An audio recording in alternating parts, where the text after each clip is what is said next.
YouTube channel में आप सबका स्वागत है।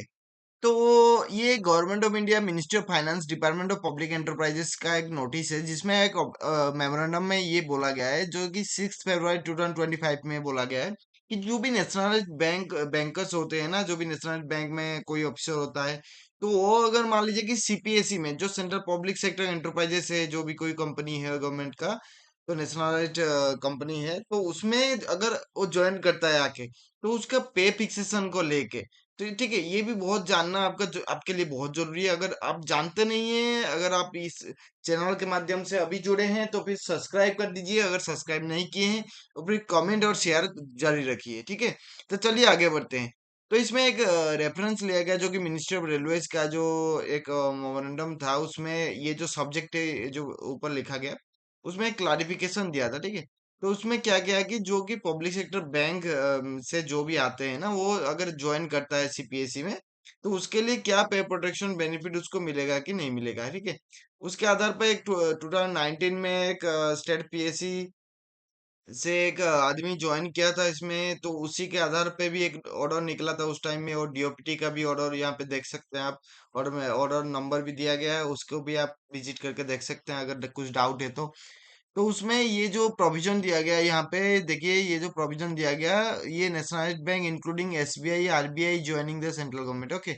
इवन आरबीआई का भी अगर कोई है तो वो भी अगर ज्वाइन करा है तो उसके केसेस में भी वही चीजें यहाँ पे लिखा गया है। वो जो मैटर था वो बहुत सालों से पेंडिंग था, तो इसमें कंसिडरेशन में लिया गया है ये चीज को, ठीक है। यहाँ पे कि जो एग्जीक्यूटिव है नेशनल बैंक का, ये ज्वाइन कर सकते हैं in line of the DOPT number, order number इतना इतना, ठीक है। ये 1993 का ऑर्डर है।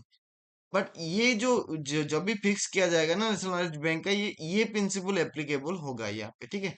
जो प्रोविजन है ना, इसमें ये चीजें कंसिडरेशन में लिया जाएगा, जो कि मुटाटिस और मुटांडिज जो है उनको लिया जाएगा। और जो पे फिक्सेशन है ना, तो उसमें करस्पॉन्डिंग स्केल ऑफ पे, जो कि after verification of the relevant document, जो भी नेशनल बैंक से जो कैंडिडेट आए हैं ना, उनका पूरा आपका वेरिफिकेशन होगा, जो भी रिलेवेंट डॉक्यूमेंट्स वो दिए गए हैं related to pay fixation, okay.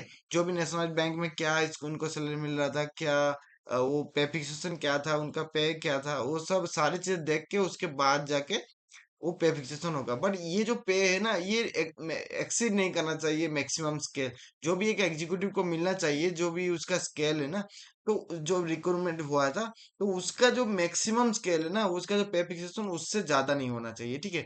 तो ये चीजें यहाँ पे एक कैटेगरी रखा गया है, जो कि इसी आधार पे ही उनका प्रिंसिपल फिक्स हो जाएगा, और इसी आधार पे वो उनको मिल जाएगा आपका। तो फिर गवर्नमेंट ने इसको मान्यता दे दी है कि आपको ये, अगर आप नेशनल बैंक में जॉब करते हैं या अगर आप सीपीएस में ज्वाइन करना चाहते हैं, तो फिर आप उसको आराम से अप्लाई कर सकते हैं और आराम से आ सकते हैं। आपके लिए पे फिक्सेशन रेडी है, एज पर डीओपीटी ऑर्डर में भी ये कह चुका है ऑलरेडी, और ये फाइनेंस मिनिस्ट्री का जो ऑर्डर है ये इसमें ऑलरेडी कंफर्म कर दिया है। तो अगर वीडियो अच्छा लगा तो फिर लाइक कमेंट एंड शेयर कर दीजिए और सब्सक्राइब करना ना भूलिए।